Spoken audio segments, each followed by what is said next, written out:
Hello दोस्तों, एक बार फिर से स्वागत है आपके अपने भरोसेमंद यूट्यूब चैनल पर। देश भर के लाखों पेंशन धारकों के लिए बकाया भुगतान को लेकर सुप्रीम कोर्ट का आदेश जारी। पेंशन बढ़ोतरी के बाद नए स्लैब जारी। इसी के साथ फिटमेंट फैक्टर बढ़ोतरी को लेकर, 18वां बकाया भुगतान को लेकर, पेंशन में बम्पर बढ़ोतरी को लेकर, टीए यानी महंगाई भत्ते में उछाल को लेकर, फैमिली पेंशन को लेकर व फिक्स मेडिकल अलाउंस को लेकर अभी बड़ी खुशखबरी निकलकर सामने आ चुकी है। जानेंगे सभी खबरों को विस्तार से। सबसे पहले वीडियो को लाइक कर दीजिए, क्योंकि एक लाइक ही हमारी मेहनत का फल होता है। साथ में चैनल पर फर्स्ट टाइम विजिट किया तो चैनल को सब्सक्राइब करके बेल आइकन दबा दीजिए, ताकि कर्मचारियों, पेंशन वगैरह जवानों से संबंधित वीडियो का नोटिफिकेशन आपके पास पहुंचे सबसे पहले। तो चलिए जानते हैं खबरों को विस्तार से बिना किसी देरी के। सुप्रीम कोर्ट ने सोमवार को केंद्र सरकार को वन रैंक वन पेंशन योजना के तहत सभी पात्र पारिवारिक पेंशनरों और सेवाओं के वीरता पुरस्कार से सम्मानित सैन्य कर्मियों को 30 अप्रैल 2023 तक बकाया राशि का भुगतान करने का निर्देश दिया था। यह मामला ओआरओपी योजना के तहत पूर्व सैनिकों की लंबित पेंशन से जुड़ा है। सुप्रीम कोर्ट ने केंद्र सरकार को बकाया पेंशन की किस्तों में भुगतान करने की अनुमति दी है। सुप्रीम कोर्ट ने सेना के पेंशनरों की विभिन्न श्रेणियों में पेंशन बकाया भुगतान की समय सीमा को भी तय किया है। सुप्रीम कोर्ट का आदेश मुताबिक जो 6 लाख लोग पारिवारिक पेंशन भोगी हैं और वीरता पुरस्कार विजेता हैं, उन्हें 30 अप्रैल 2023 तक वन रैंक वन पेंशन योजना की बकाया राशि मिलेगी, जबकि 70 साल से अधिक उम्र के 4 लाख पेंशनरों को 30 जून 2023 तक बकाया का भुगतान किया जाएगा। बाकी 11 लाख लोगों को 3 समान किस्तों में बकाया का भुगतान किया जाएगा। इन सभी को 31 अगस्त 2023, 30 नवंबर 2023 और 28 फरवरी 2024 को बराबर किस्तों में वन रैंक वन पेंशन के बकाया का भुगतान किया जाएगा। गौरतलब है कि 23 दिसंबर 2022 को मोदी सरकार ने वन रैंक वन पेंशन योजना में संशोधन को मंजूरी दी थी। सेनाओं के 25 लाख ज्यादा पेंशन भोगों को इसका लाभ मिलने वाला है। इसके कारण सरकारी खजाने पर लगभग 8500 करोड़ रुपए का भार पड़ेगा। बहरहाल केंद्र सरकार ने सेनाओं के सभी योग्य पेंशनरों को वन रैंक वन पेंशन योजना के तहत बकाया रकम के भुगतान के लिए थोड़ा समय मांगा था। उसने कहा कि इस समय की जरूरत कई तरह की सरकारी और औपचारिकताओं को पूरा करने के लिए है। इसको लेकर सरकार ने सुप्रीम कोर्ट में पहले एक याचिका भी दायर की थी। अगली बड़ी खबर की बात करते हैं। भारतीय सेना ने मोटापे या खराब जीवन शैली अपना रहे सैनिकों के खिलाफ कार्रवाई की तैयारी शुरू कर दी है। खबर है कि सेना में अब नई नीति लागू की गई है, जिसके तहत कई नई जांचों को शामिल किया गया है। खास बात यह कि नए मानकों पर खरा नहीं उतरने वाले सैनिकों को पहले सुधार के लिए 30 दिनों का समय दिया जाएगा, और ऐसा नहीं होने पर छुट्टियों में कटौती जैसे कदम उठाए जा सकते हैं। नए नियमों के तहत हर कर्मी को APAC यानी army physical fitness assessment card भी तैयार रखना होगा। इंडियन एक्सप्रेस की रिपोर्ट में सूत्रों के हवाले से कहा गया कि सभी कमानों में पत्र भेज दिया गया है। इनमें कहा गया है कि नई नीति का मकसद जांच की प्रक्रिया में समानता लाना, शारीरिक रूप से अयोग्य या मोटापे का शिकार और जीवन शैली के चलते हो रही बीमारियों से निपटना है। फिलहाल हर 3 महीने में BPET यानी बैटल फिजिकल एफिशिएंसी टेस्ट और फिजिकल प्रोफिशिएंसी टेस्ट PPT होता है। BPET के तहत एक शख्स को 5 किलोमीटर की दौड़, 60 मीटर की स्प्रिंट, रस्सी के बल ऊपर चढ़ना और तय समय में 9 फीट के गड्ढे को पार करना है। यहाँ समय उम्र के आधार पर तय किया जाता है। PPT में 2.4 किलोमीटर की दौड़, 5 metre shuttle, pushup, chin ups, sit ups और 100 मीटर की स्प्रिंट होती है। इसके अलावा कुछ स्थानों पर तैराकी जांच भी होती है। इन जांचों के नतीजों को ACR या एनुअल कॉन्फिडेंशियल रिपोर्ट में शामिल किया जाता है, जिसके जिम्मेदार कमांडिंग अफसर यानी CO होते हैं। रिपोर्ट के अनुसार नए नियमों के तहत ब्रिगेडियर रैंक के अधिकारी 2 कर्नल और 1 मेडिकल अधिकारी के साथ मिलकर हर 3 महीनों में आंकलन करेंगे।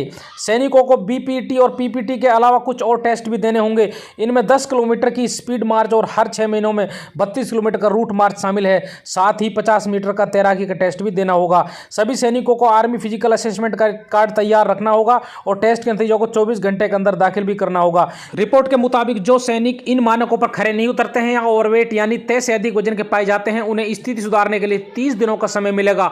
अगर इस अवधि में कोई सुधार नहीं होता है तो छुट्टियों और TD कोर्सेज में कटौती की जाएगी। वैसे तो केंद्र और राज्य सरकार की ओर से लाखों पेंशनर को समय समय पर कई तरह के तोहफे दिए जाते हैं। अब राज्य सरकार ने पेंशनरों को एक और खुशखबरी सुनाई है। केंद्रीय कर्मचारियों की 3 बड़ी जबरदस्त खुशियां निकलकर सामने आ चुकी हैं। इससे उनकी सैलरी और पेंशन में जबरदस्त उछाल देखने को मिलेगा।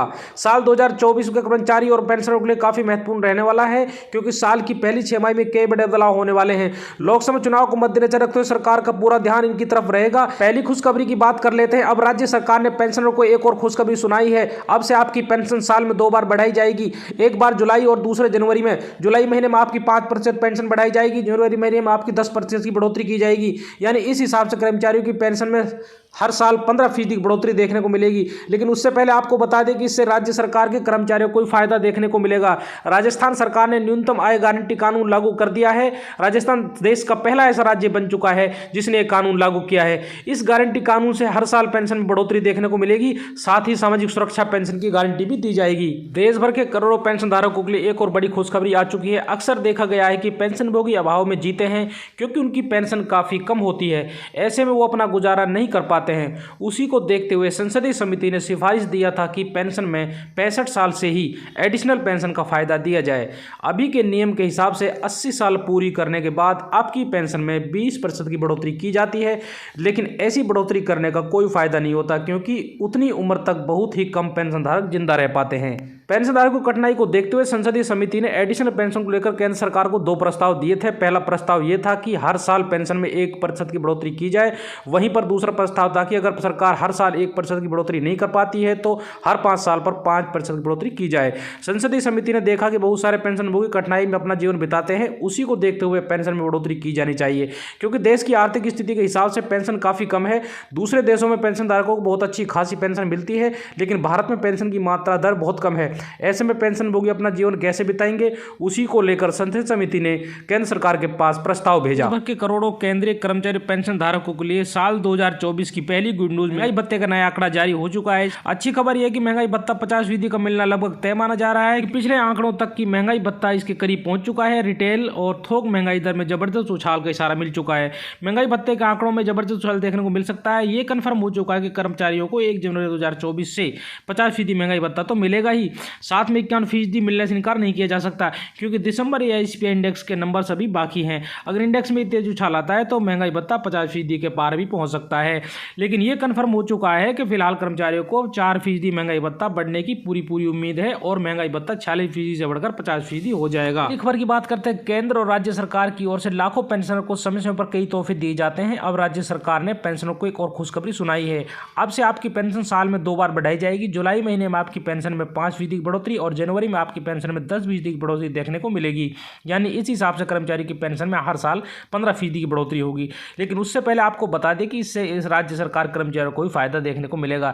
राजस्थान सरकार ने न्यूनतम आय गारंटी कानून लागू कर दिया है। राजस्थान देश का ऐसा राज्य बन चुका है जिसने ये कानून लागू किया है। इस गारंटी कानून से हर साल पेंशन बढ़ेगी, साथ ही सामाजिक सुरक्षा पेंशन की भी गारंटी दी जाएगी। आगे बात करते हैं 18 माह बकाये भुगतान को लेकर आई बड़ी खुशखबरी की। याद रहे, करोड़ों केंद्रीय कर्मचारी पेंशनर लंबे समय से अपने अटके 18 माह बकाया एरियर भुगतान को लेकर मांग करते आ रहे थे। इस संबंध में प्रधानमंत्री जी को भी ये मांग पत्र भेजा गया था। लंबे समय के बाद 18 महीने बकाया डीएरियर पर बड़ा अपडेट आ गया है। मीडिया रिपोर्ट्स मुताबिक सरकार जल्द ही कर्मचारियों के खाते में 18 महीने के डीएरियर का पैसा ट्रांसफर करने जा रही है। सरकार ने लोकसभा में 18 महीने के डीएरियर के बारे में जानकारी दी थी। सरकार ने बताया था कि कोरोना महामारी के दौरान कर्मचारी रोके गए महंगाई भत्ते से सरकार को 34,402 करोड़ का फायदा हुआ था। 48 लाख ज्यादा केंद्रीय कर्मचारी, 68 लाख ज्यादा पेंशनर को जल्द ही डीएरियर का पैसा मिल सकता है। बता दें सरकार की तरफ से अभी तक डीएरियर को लेकर कोई भी सहमति नहीं बनी थी, लेकिन अब उम्मीद ये लगाई जा रही है कि आगामी लोकसभा चुनाव को मद्देनजर रखते हुए सरकार कर्मचारी और पेंशन भोगों को लुभाने के लिए 18 महीने बकाया डीएरियर का भुगतान कर सकती है। अगर ऐसा होता है तो देश भर के करोड़ों कर्मचारी पेंशन के खातों में 2 लाख रुपए तक की राशि ट्रांसफर कर दी जाएगी।